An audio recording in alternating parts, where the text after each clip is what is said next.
Hey guys, I had this issue of my iPhone showing the network status as either searching or no service for about a day and day and a half.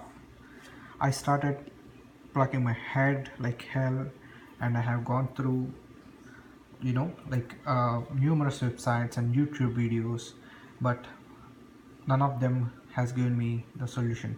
I have restarted my phone, I have removed my SIM and put it back and restarted my phone again, and I have done the network reset, I have done the factory reset, and I have one pending update by the way, and I tried to run the update, and I tried to delete the update that is already downloaded.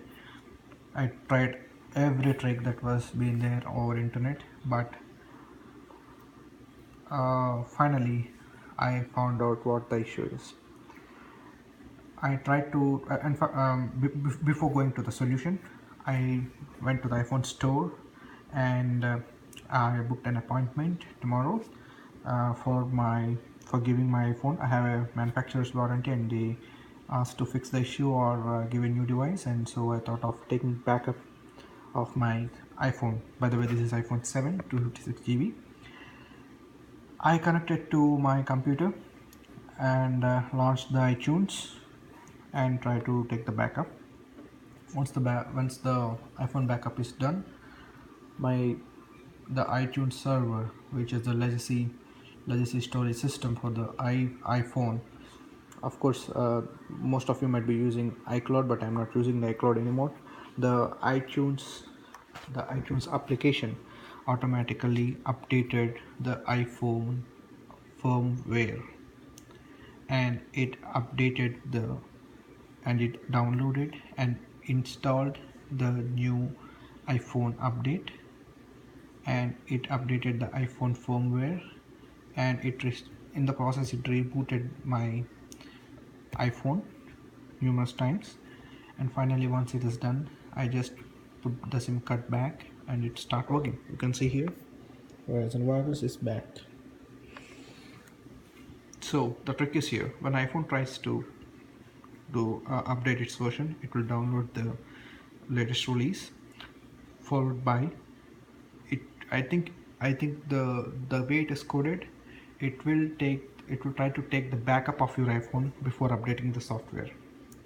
If the backup fails, it won't update the software, and if this happens numerous times, I hope this is a bug and Apple should fix this, because it should not have shut down my network thing. It didn't identify my Verizon SIM, and I really struggled a lot, and I identified this accidentally. I repeat, I identified this accidentally. So hope it saves the time for most of the people, and I hope iPhone will correct this bug in the future releases.